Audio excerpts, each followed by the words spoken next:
Tired of this generational curse. Anoint my children with the blood of Jesus.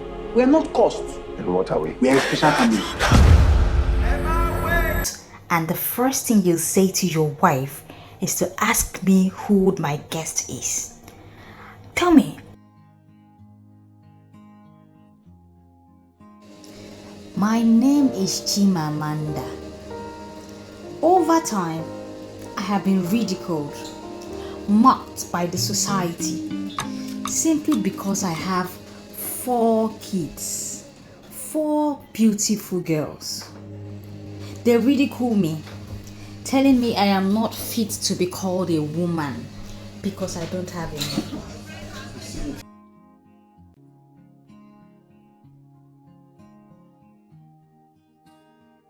Chimamanda.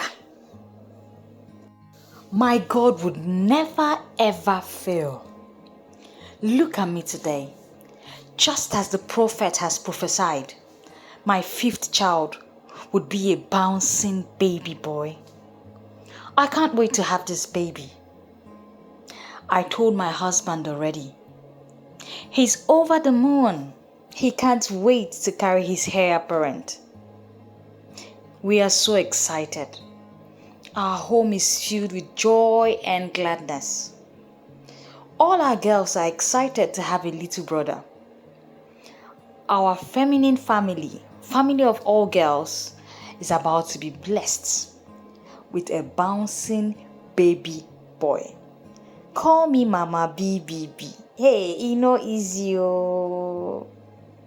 Ever since I told my husband about the baby, he has been pampering me.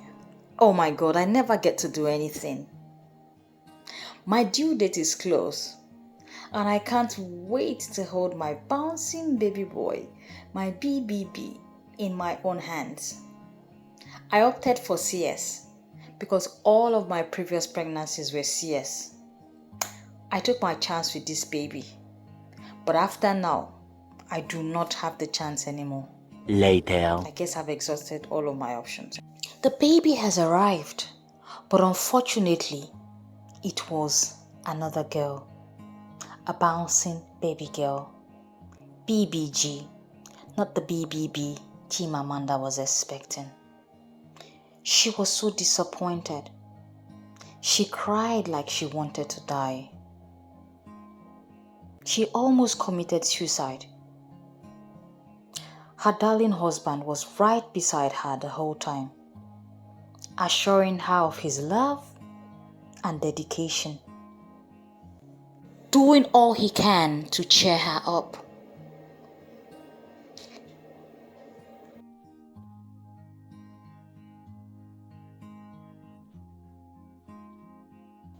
He threw her a very big party to celebrate the arrival of her princess, dear princess.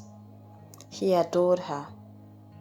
She came out looking so adorable, just like Snow White. He was blessed to have her as a member of his household. Hard as he tried to console Chimamanda, she locked herself in her baby's nursery day after day and shed tears. She was heartbroken. This baby was her last chance of ever being a mother to a bouncing baby boy. Her doctor told her already. In fact, this 5th pregnancy was a big risk she took, as she has exceeded the number of times she could have a baby via CS. Her darling husband noticed his wife was slowly drifting away, battling postpartum depression. He took time off work just to stay by her side and help her heal properly. He assured her of his love for him, his undying love. He made her laugh, he made her food, and he cared for her. In no time, she was back to her feet again. While she got back to her feet, he announced to her that Mama was coming over to see her.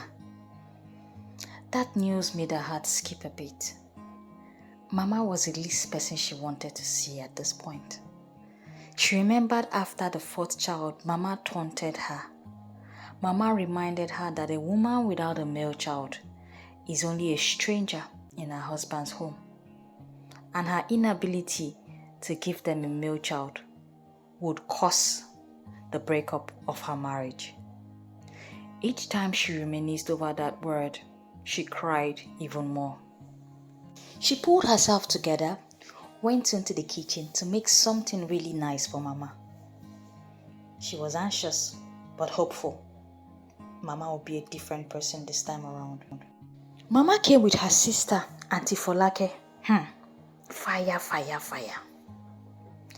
They left their drink untouched, and when asked, Mama said, "We would only celebrate if there is something worth celebrating. But for now, keep your drink. Give me a grandson. That's what I need. Don't bribe me with your cheap drinks. Your cheap drinks would not give me the grandson I need." Mama kept on taunting her, and when Mama left, she fell into depression once again. What hurt her the most was that Mama did not bother to see her granddaughter. She didn't carry the child. She didn't eat the food nor take the drink. She hurled insult upon insult at her before she finally left the house. She felt broken. Chimamanda was broken. Her husband, her darling husband, did all he could to pacify her, but she was really devastated.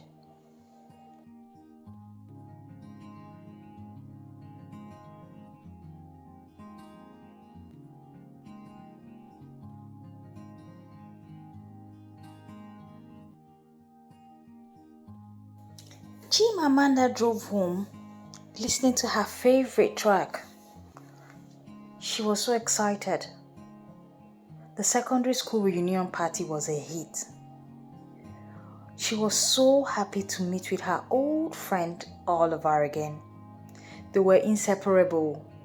They did everything together in secondary school, and people nicknamed them Tom and Jerry.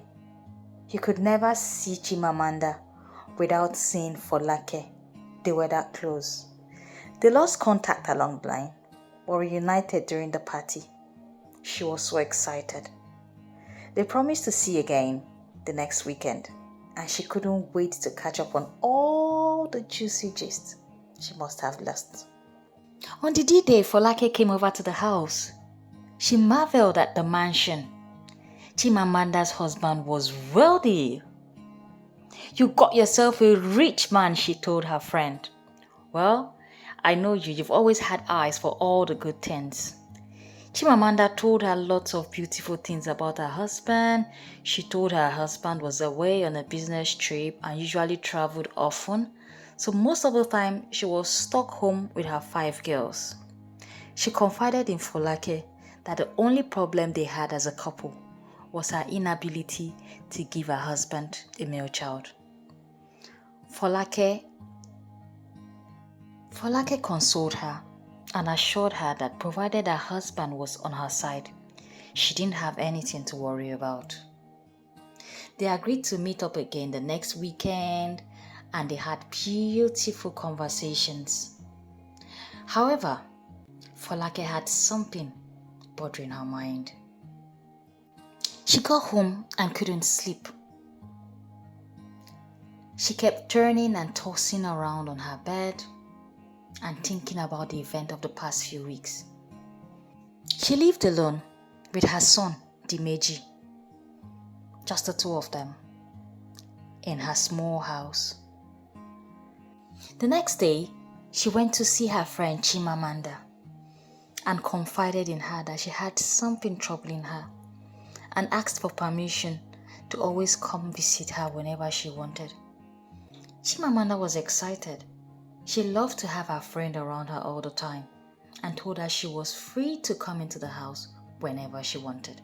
The girls adored Auntie Folake because she always came to the house with goodies for them. They loved to see her around. They watched movies, wore matching clothing, and always had lots of things to talk about. She was their second mommy. In faraway Ethiopia, where Dimeji Chimamanda's husband was. He hung out with his friends, but something unfortunate happened.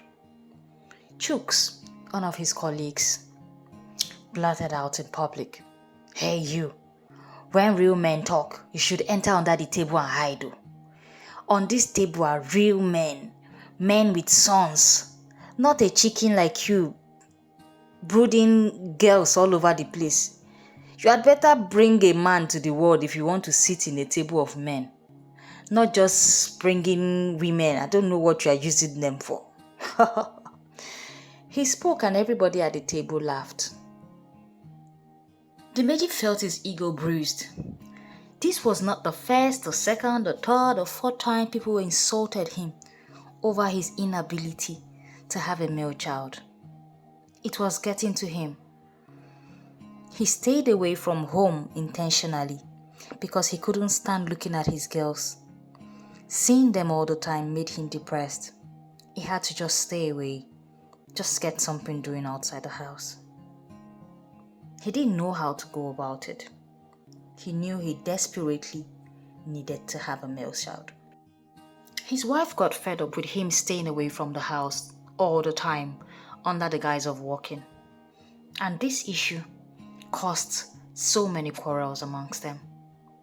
She confided in her friend, and the gulf between her and her husband widened more and more. Folake decided to move in with her friend into the guest room because she was practically in their house all the time. Chimamanda was over the moon. She liked having Folake around, but never mentioned to her husband. One day, while Chimamanda was out running some errands, Folake was dressed scantily in the living room, watching TV with the kids. Suddenly, my Dimeji friend, of course, walked in unannounced. You walk in after staying was so away from the surprised to meet house, someone else and the in first the thing you house with say his to kids. your wife When is to Chimamanda ask returned, me he who asked, my guest is. And who is that naked Tell woman me, in my living am I room? not supposed to keep friends? What do you think of me? I just sit here all day, wait for you to come back. I shouldn't socialize. Well, Mr. Man, you got it all wrong. That lady you see there is my bosom friend, my childhood friend, and she's been the one keeping. I did not say you cannot have friends. All I'm saying is let me know who you bring into my home. It's not cool for me walking into strangers in my home. That's my problem with you. You never listen. You never ever listen. You always think you're right. Oh, gosh.